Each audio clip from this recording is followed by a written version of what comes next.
21 नवंबर को ईद थी। हमने ये ईद मकामी मुहिब्बे वतन बंगाली आबादी के साथ मुहास पर ही अदा की। उस रोज जब हम सब इकट्ठे हाथ उठा उठा कर रो रो कर खुदा के हुजूर अपने गुनाहों की माफ़ी मांग रहे थे, तो न जाने मैं ऐसा क्यों महसूस करने लगा था कि शायद अल्लाह ताला हमारे गुनाहों से सिर्फ नज़र फरमा लेंगे। अफसोस ये मेरी सोच ही थी। 21 नवंबर की शाम को ही दुश्मन ने एक ब्रिगेड की कुव्वत के साथ हम पर हमला कर दिया। ये हमला अचानक और खिलाफ तवक्को तो नहीं था, लेकिन हमने ये नहीं सोचा था कि दुश्मन इतनी ज्यादा कुव्वत के साथ कभी हम पर हमला आवर होगा, क्योंकि अभी तक बाकायदा जंग का ऐलान भारत या पाकिस्तान की तरफ से किसी मुल्क ने भी नहीं किया था। हमने 3 दिन जान तोड़ लड़ाई लड़ी और मुतअद्दिद शहादतों के बाद हमले का जोर तोड़ दिया, लेकिन शहादतें इतनी ज्यादा थी कि दोबारा अपनी बिखरी हुई पोजीशनों को संभालना हमारे लिए मुमकिन नहीं था। इसके साथ ही हमें हुक्म मिला कि दरियाए सुरमा पर लौट आए। शातक में हमारी जगह दूसरी कंपनी ने ले ली थी, क्योंकि मेरे बेशतर जवान शहीद या जख्मी थे। मैंने सबसे पहले शहीदों को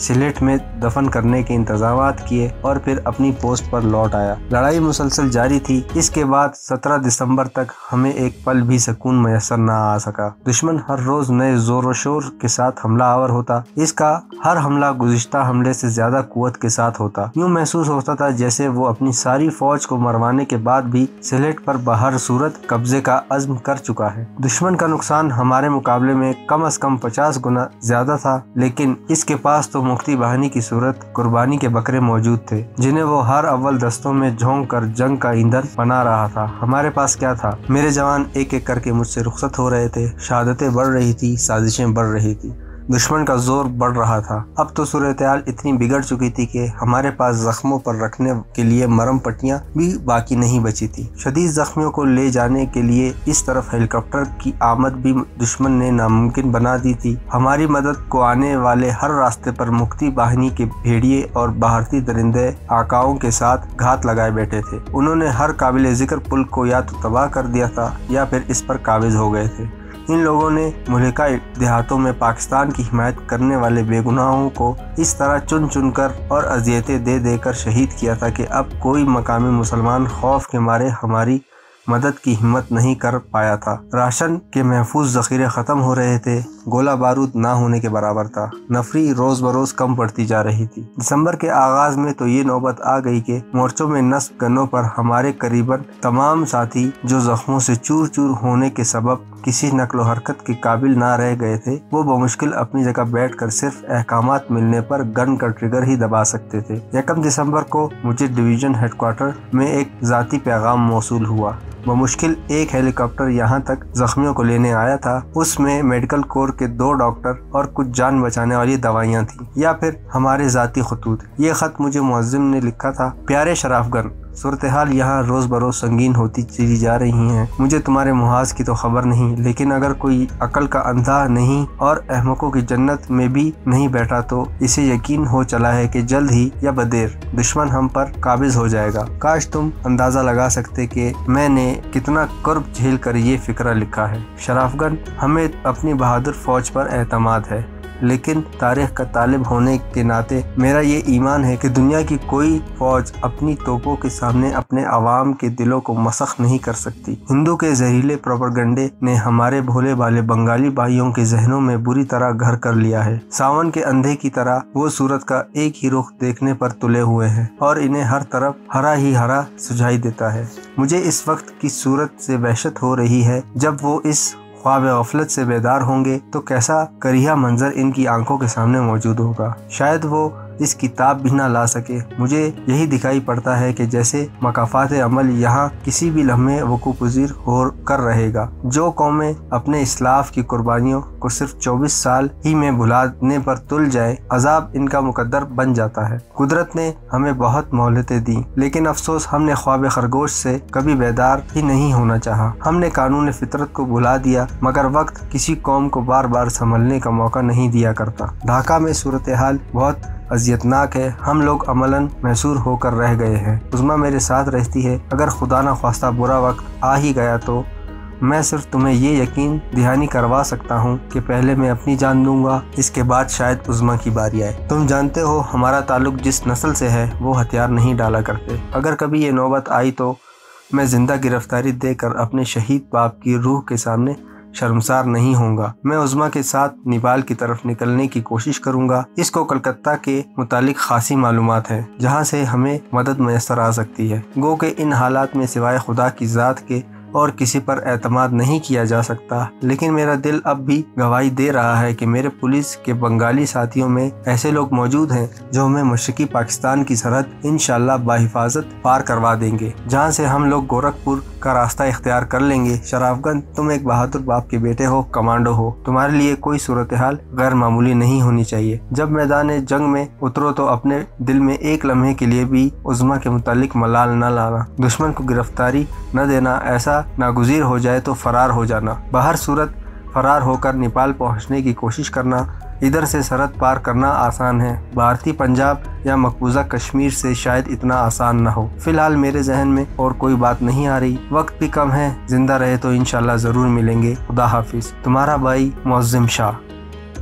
मुअज़्ज़िम के ख़त की एक एक सतर मुझे अपने दिल की गहराइयों में उतरती महसूस हो रही थी। न जाने क्यों आज पहली मर्तबा इस नाजुक सूरत हाल पर मेरा दिल भर आया। मेरी आंखें बेख्तियार झलक पड़ी। अपनी बेबसी का एहसास मुझे आज बहुत ज्यादा शिद्दत से होने लगा था। मैंने सोचा मुअज़्ज़िम सच ही कहता है, तारीख का धारा अपने रुख पर चलता है, अपने मिजाज के मुताबिक कानून की फितरत अटल है। हमारी बदअमलियों के सबब शायद हम पर तौबा का दर बंद हो चुका है। शायद हमने वो हद अबूर कर ली है जो तमाम हुज्जत के लिए जरूरी ठहरती है।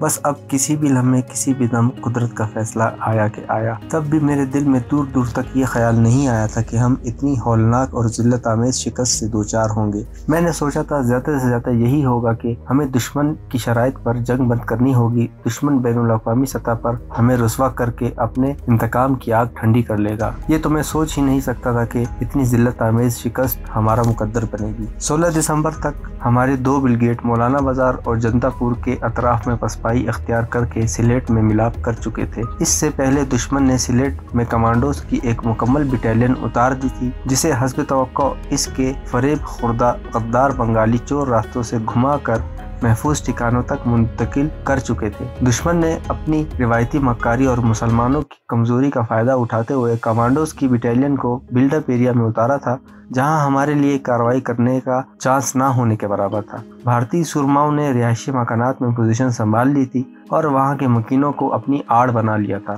हमारे दोनों ब्रिगेड शहर से बाहर चाय के बागात में डिप्लॉय थे। खुदा ही बेहतर जानता है कि इसमें क्या हिकमत अमली पोशीदा थी। अब सूरत हाल यूं थी कि हमारे चारों अतराफ दुश्मन थे और हम चाय के बागों में मोर्चाबंद होकर बैठे थे। मकामी कमांडर की तरफ से आखिरी जवान आखिरी गोली का हुक्म जारी हो चुका था। मुझे दीगर मुहाज़ों का तो इल्म नहीं, लेकिन यहाँ सूरत हाल बहरहाल ऐसी नहीं थी कि हम हथियार डाल देते। हमने मर जाने या मार देने का तहिया करके मोर्चा संभाल लिया था और बुज़दिल दुश्मन को भी यही पैगाम दिया था कि बेगुनाह शहरियों को जंग का ईंधन बनाने के बजाय मैदान में निकल कर दो हाथ कर ले। हम क्या सोच रहे थे, तकदीर क्या चाल चल रही थी, हमारे कमांडोज की सोच क्या थी, बैनुल अक़वामी शतरंज अपने मोहरे कैसे खेल रही थी। बहुत सी बातें थी, बहुत से हक़ाइक़ थे। फौज का जज्बा शहादत, फौज की बेमिसाल जुर्रत, मनसूबा बंदियाँ, कुर्बानियाँ किस किस ढंग से, किस किस असलूब से सियासत की भीड़ चढ़ाई जाती हैं, इसकी तो यूं बहुत सी मिसालें तारीख़ आलम में महफूज हो गई हैं। लेकिन जिस बेईमाना और जुल्माना बेरहमी से पाकिस्तानी फ़ौज की शहादतों को सियासत की भीड़ चढ़ाया गया, तारीख़ के बदतरीन दौर में भी शायद कोई ऐसी मिसाल ना मिल सके। हमारे मोर्चों में मौजूद ट्रांसमीटरों पर गुज़िश्ता 3-4 रोज से एक ही पुकार सुनाई दे रही थी, हथियार डाल दो, तुम्हें मुकम्मल तहफ़्फ़ुज़ दिया जाएगा, तुम्हें जंगी कैदियों के तमाम हकूक़ हासिल होंगे, हम तुम्हारी हिफाजत का ज़िम्मा लेते हैं, बसूरत दीगर तुम्हारे बीवी बच्चे मुक्ति बाहिनी की दरिंदगी का शिकार बन जाएंगे। अभी तक मामला हमारे हाथ में है, अगर मुक्ति बाहिनी के हाथ में चला गया तो बहुत सी ऐसी धमकियाँ, बहुत से ऐसे लालच, गर्ज हर ओछा हथकंडा दुश्मन ने इस्तेमाल किया, लेकिन हमारे कानों पर जून तक ना रेंगी। हमने तो मारने या मर जाने का अहद कर रखा था और हम इस अहद की पासदारी की रिवायत रखते हैं। ये रिवायत 1300 साल से हमारी नस्ल दर नस्ल में मुंतकिल होती आई है, लेकिन इस मर्तबा रिवायतों के अमीन गद्दार निकले, दिल हार गए, कमबख्त मार डाला उन्होंने हमें। 16 दिसंबर को जब हम सिलेट में जिंदगी और मौत का मार्का लड़ रहे थे तो पाकिस्तान की ईस्टर्न कमांडर ढाका के अफसरान मैस में दुश्मन के अफसरान के इस्तकबाल के लिए फालिन हो रही थी। लानत का तौक हमारे गले में जबरदस्ती डाला जा रहा था। हमें जिल्लत की जहरीली गोली निकलने पर मजबूर कर दिया गया। ना हम जी सकते थे, ना हम मर सकते थे। 17 दिसंबर की सुबह जब डिवीजन हेडक्वार्टर से हमें हथियार डालने का हुक्म मौसूल हुआ तो सबसे पहले जिस एहसास ने हमें जकड़ा वो नामर्दी का एहसास था। हमने जाना गोया हमें मर्दाना सिफात से महरूम कर दिया गया है। किसी सिपाही के लिए अपना हथियार जीते जी दुश्मन के कदमों में डाल देना ऐसा ही है जैसे अपनी गैरत को बाजू से पकड़कर गैर के हाथों में दे दे। कौन थे वो मकरू चेहरे जो नकाब ओढ़कर हमारी सफ़ों में घुस आए थे? ये मुनाफिक ग्रोह कहाँ से हम पर मुसल्लत कर दिया गया था? इन सवालों के जवाबात आज भी इतने तशना है जितने कल थे। मेरे साथ मोर्चे में मेरा GCO मौजूद था, हवलदार गुलिस्तान। लड़ाई खत्म हो गई है, मैंने बमुश्किल कहा। दुश्मन पसपा हो गया है सर, इसने अपनी दोनों एड़ियों पर तन कर कहा। मेरे पास इस सवाल का कोई जवाब नहीं था। फौजी सिर्फ अहकामात की तामील करता है हवलदार साहब। मेरा गला रुंध गया। No sir. जाने इसने कैसे ये दो अल्फाज अदा किए होंगे। मैंने कुछ ना कहा, सिर्फ गर्दन घुमाकर इसकी तरफ देखा। सर माफ़ी चाहता हूँ सर, लेकिन पाक आर्मी के हवलदार गुलिस्तान खान जीते जी दुश्मन को अपना हथियार नहीं सौंपेगा। मैं तो एक बावक्कार और मुसलमान फौज का सिपाही हूँ सर। मेरी तो बात ही और है। उधर जिन पहाड़ों में हम रहते हैं सर, वहाँ तो लोग आपस में दुश्मनी में जीते जी अपनों के सामने हथियार नहीं फेंकते। ये तो हमारा दुश्मन है, काफिर है। हम मार देते हैं, मर जाते हैं या माफ़ कर देते हैं। यहाँ ऐसी कोई बात नहीं सर। खुदा जाने वो अनपढ़ सा हवलदार क्या क्या कहता रहा। इसके मुंह से निकले अल्फाज LMG की गोलियों की तरह मेरा कलेजा छन्नी कर रहे थे। मैं पत्थर का बुत बना इसके मुंह को टुकर टुकर देख रहा था। मैंने तो तब भी अपनी जगह से जुम्बिश नहीं की जब वो मोर्चे से अपनी गन उठाकर बाहर को लपका। इसके मुंह से गज़ब में जाने क्या क्या निकल रहा था। वो अपनी रिवायत की तौहीन बर्दाश्त नहीं कर सकता था। बहुत गैरतमंद था वो। ऐसा ही होना चाहिए था हर कमांडो को। इसने एक लम्हे के लिए मुड़ कर नहीं देखा, ना ही मेरी तरफ ना ही अपनी पोजीशन की तरफ। इसके दिल में एक लम्हे को भी अपनी बूढ़ी माँ, अपनी बीवी, 2 मासूम बच्चियों का ख्याल नहीं आया। इसने नहीं सोचा कि वो बेवा माँ का बेटा है, अपने वतन से हजारों मील दूर था, जहाँ से इसकी लाश भी इसकी बीवी बच्चों को नहीं मिल सकेगी। इसने अपनी और दुश्मन की नफरी का ख्याल नहीं किया। इसने ये नहीं देखा कि सियासी हालात क्या है, फौजी हालात क्या है। इसने सिर्फ ये सोचा कि वो पाकिस्तानी फौज का सिपाही है, इसका हथियार सलामत है, इसके हाथ सलामत हैं, वो होश व हवास के साथ जंग जारी रख सकता है। जंग जारी है तो फिर वो हथियार क्यों डाले? जनरल नियाजी ने ढाका के रेस कोर्स मैदान में बैठकर जिस जंग को जिल्लत और शिकस्त खुर्दगी के एहसास से ख़त्म कर दिया था, वो जंग इसके फौज के एक मामूली से GCO के नज़दीक अभी जारी थी। इस खुदा के बरगुज़ीदा बंदे ने इस जंग को ज़िंदगी के आखिरी सांस तक जारी रखा। वो दुश्मन को ललकारता हुआ अपने मोर्चे से निकला और इसकी सिमत गोलियां बरसाता आगे ही आगे बढ़ता चला गया। लेकिन कहाँ तक जा सकता था वो? बिलाखिर इस पर गोलियों का मीना बरसने लगा और इसकी आवाज़ बंद हो गई। हम दुश्मन के कैदी बनने की तैयारी कर रहे थे और हवलदार गुलिस्तान खान ने एक ही लम्हे में आज़ादी हासिल कर ली थी। मैं अपने साथियों समेत बेबसी से इसकी शहादत का मंजर देख रहा था। खुदा जाने इस लम्हे मुझे तैश क्यों नहीं आया, मेरा खून क्यों नहीं खोला। शायद एहसास जिल्लत ने मुझे जीते जी मार डाला था। शायद वो कोई और कैप्टन शराफगन था जिसने अपने होल्स्टर से पिस्तौल निकाल कर इस ढेर में फेंक दिया, जिसके गिर्द भारतीय फौज नीम दायरे की शक्ल में खड़ी थी। ये ढेर हमारे हथियारों का था जो ऊंचा ही ऊंचा होता चला जा रहा था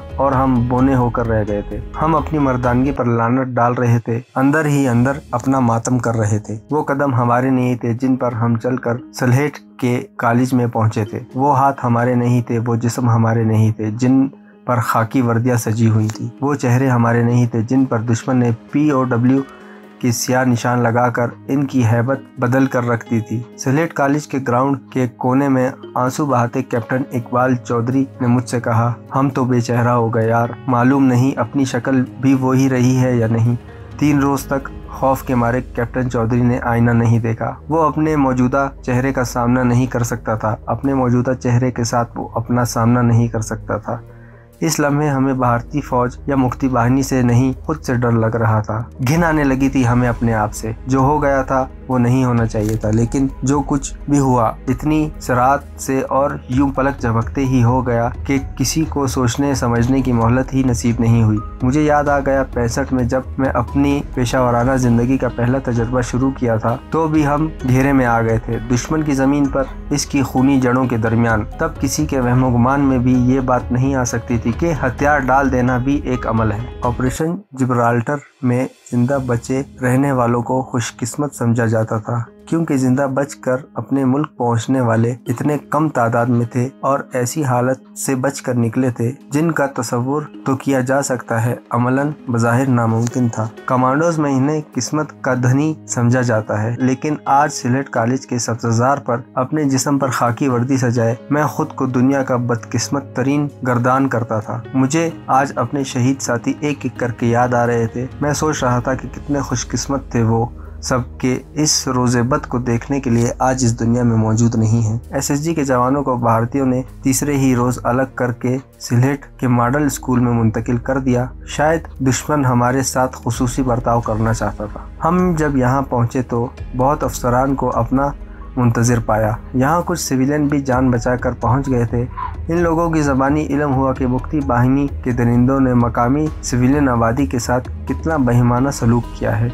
सिलेट को इन खून आशाम भेड़ियों ने रोमन अखाड़ा में तब्दील कर के रख दिया था, जहां बेगुनाह बंगालियों को, जिनमें औरतें, बच्चे, बूढ़े, जवान सभी शामिल थे, दोनों हाथ बांध कर लाया जाता। इन लोगों का गुनाह सिर्फ ये था कि वो पाकिस्तानी थे और आखिरी वक्त तक पाकिस्तान के वफादार थे, लेकिन इन दरिंदों के नज़दीक यही नाकाबिले माफ़ी गुनाह था। औरतों के साथ इज्तमाई ज़्यादती की गई, इन्हें कोड़ियों के मोल दलालों के हाथ फरोख्त कर दिया गया। ये औरतें कोई गैर नहीं थी, इनकी अपनी माएँ, बहनें और बेटियाँ थीं, लेकिन इन बदबख्तों को चांकिया के चीले चांटों ने तासुब का ऐसा जहर घोल कर पिलाया था जिसने इनके हलक से नीचे उतरते ही तमाम रिश्तों की पहचान ख़त्म कर दी थी। बच्चों को इनकी वालिदैन के सामने टुकड़ों में तकसीम किया गया, बूढ़ों की जिंदा आंखें निकाल ली गई, नौजवानों के आज़ा एक एक करके काट दिए गए। ये सब कुछ इस भारतीय फौज की मौजूदगी और सरपरस्ती में सरंजाम पा रहा था, जो यहाँ शांति शांति की रट लगाते हुए नहीं थकती थी, जिसने सारी दुनिया के सामने ये वादा किया था कि वो पाकिस्तान हिमायती अनासिर के जान और माल की हिफाजत की जिम्मेदार है। लेकिन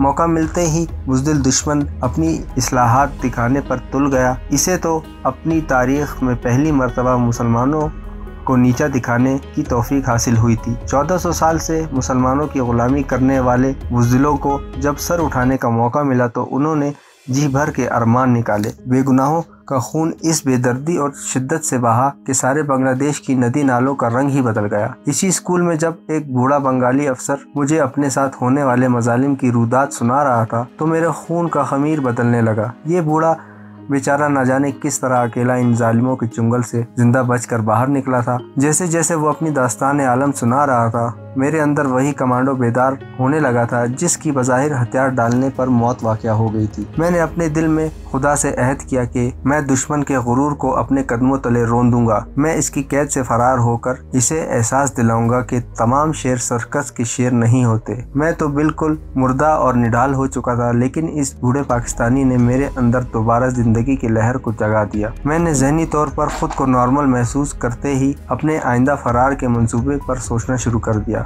यहाँ हमारे नामों की लिस्ट तैयार हो चुकी थी।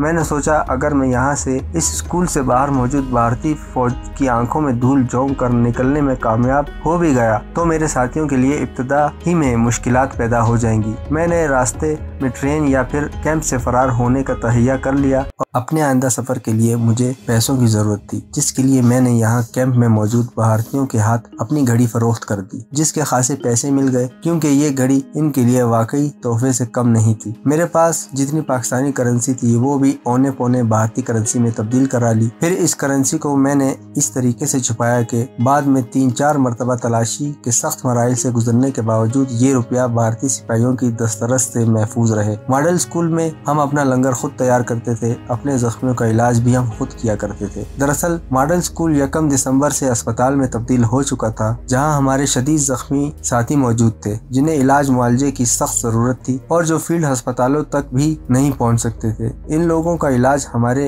अपने डॉक्टर नामुकम्मल अद्वियात और स्टाफ की मदद से कर रहे थे। यहाँ हमारा कयाम 15 रोज रहा। इस दौरान मेरे अलावा मेरे करीबन सभी साथी मेरे साथ फरार होने पर तैयार हो गए। गए, लेकिन हम सब का यही ख्याल था कि हम यहाँ से फरार होकर शायद ज्यादा महफूज ना रह सके। ज्यादा बेहतर तरीका यही है कि भारत पहुँचने के बाद फरार हुआ जाए। इस बात का हमें अंदाजा हो चुका था कि भारतीय फौज हमें मशरकी पाकिस्तान के कैंपों में नहीं रखेगी, क्योंकि तारीख ने इस कौम को पहला मौका मुसलमानों को जिल्लत और रुस्वा करने का दिया था। इसलिए ये लोग बहर सूरत फायदा उठाते और हमें अपने पास कैद रखकर अपनी अना की तस्कीन का सामान फराहम करना जरूरी समझते थे। 15 रोज बाद शाम को हमें बताया गया कि अगले रोज हमें रवाना होना है। इसके साथ ही एक भारतीय कर्नल ने ये अहकामात भी सुनाए कि हमें कौन कौन सा सामान अपने साथ ले जा सकते हैं। इस सामान में अपना जाती बिस्तर, यूनिफॉर्म, एक प्राइवेट कपड़ों का जोड़ा और मजीद रोजमर्रा की अशिया थी। रात को जब मैं बिस्तर पर लेटा तो आज पहली मर्तबा उज़्मा की यादों ने रुला दिया। भुलाया तो इसे मैंने एक लम्हे के लिए भी नहीं था। मैं इसे भुला ही नहीं सकता था। बस शायद एक बड़े सानहे के नीचे छोटा गम दब कर रह गया था। उज़्मा को मैंने खुदा के सहारे मुअज़्ज़िम की हिफाजत में छोड़ आया था। इसके आखिरी खत से तो मुझे यही अंदाजा हुआ था कि इसने नवंबर के आखिरी हफ्ते में ही यहाँ से फरार होने के लिए पर तोलने शुरू कर दिए होंगे और उज़्मा इसके साथ ही होगी। मेरे दिल से रह कर एक ही दुआ निकलती थी कि खुदाया इनको अपनी अमान में रखना और कम से कम उज़्मा को जिंदा मुक्ति बाहिनी या भारतीय फौज के हाथ न लगने देना। मैं अंदाजा कर सकता था कि अगर खुदा न ख्वास्ता उज़्मा को इन लोगों ने गिरफ्तार कर लिया तो वो इसे मुक्ति बाहिनी को सौंप देंगे, क्योंकि उज़्मा मुसलहतन भी बांग्लादेश से वफादारी का इकरार नहीं करेगी। वो अपने इरादे में अटल थी और जो कहती कर गुजरती। मुक्ति बाहिनी के लोग इसे पहचानने के बाद इसके साथ जो सलूक करते, इसका तस्वुर ही इतना अजियतनाक था कि मैंने कभी सोचना गवारा नहीं किया। मुझे यकीन था कि मुअज़्ज़िम अपनी पुलिस तरबियत और मकामी ज़बान और माहौल से कदरे आशनाई के बलबूते पर इंशाअल्लाह इसे अपने साथ ही लेकर निकल जाएगा। सारी रात में यही सोच सोच कर करवटें बदलता रहा और जब नेपाल में मेरी और उज़्मा की अचानक मुलाकात होगी तो वो क्या महसूस करेगी, मेरे एहसासात क्या होंगे और सबसे बढ़कर हमारे मुश्तरका मोहसिन मुअज़्ज़िम के जज्बात क्या होंगे। शायद इस लम्हे इसी सोच ने मेरे अज़म को मज़ीद मुस्तहकम और मेरे फरार के इरादे में पुख्तगी पैदा कर दी। सुबह नाश्ते के फौरन बाद भारतीय फौज के एक सेशन इन के कर्नल की कमान में अंदर घुस आई। इन लोगों ने बारी बारी हमारे सामान की तलाशी लेना शुरू की और हर जरूरी शय को गैर जरूरी करार देकर अलग कर दिया। बहरहाल बहुत सी चीजें फिर भी महफूज रहीं, जिनमें भारतीय करेंसी भी शामिल थी। मुझे इस वक्त सबसे ज्यादा फिक्र इसी की थी। सिलेट को आसाम के दरमियान मौजूद कबलस तकसीम का रेलवे निजाम तबाह हो चुका था और सिलेट को भारत के सूबे आसाम के शहर गुवाहाटी से मिलाने वाली सड़क के तमाम पुल भी नाकारा हो चुके थे। भारतीय फौज ने नाम निहाद बांग्लादेश में दाखिल होते ही यहाँ के मकीनों से जो सलूक शुरू कर दिया था, इसने चंद रोज ही में बंगाली कौम परस्तों को ये एहसास जरूर दिला दिया था कि इनके साथ कितना बड़ा गुनाह सरजद हो गया है। मुझे इस तल्ख हकीकत का इदराक तब हुआ जब हमारी मुलाकात स्कूल के बाहर खड़ी बसों और ट्रकों के ड्राइवरों से हुई। ये बसें हमें दरिया सुरमा तक ले जाने के लिए इस्तेमाल की जा रही थी। जब मेरा अर्दली मेरा सामान एक बस में रख रहा था तो मेरे नजदीक खड़े बंगाली ड्राइवर की आंखें छलकने लगी। मैंने हैरानी से इसकी तरफ देखा। शाब, आपसे बड़ा गलती हो गया, इसने टूटी फूटी उर्दू से कहा। मैं खामोश रहा। समझ नहीं आ रहा था कि इसकी इस हरकत पर गुस्से का इजहार करूं या इसे खुश होकर दिखाऊं। तुम तो आजाद हो गए, मैंने तंज किया। नहीं शाब, हम गुलाम हो गया, अब हम कभी आजाद नहीं होगा। इसका गला रुंध गया। एक भारतीय फौजी अफसर को इस तरफ आता देखकर इसने अपना मुंह दूसरी तरफ कर लिया और जेब से बीड़ी निकालकर सुलगाने लगा।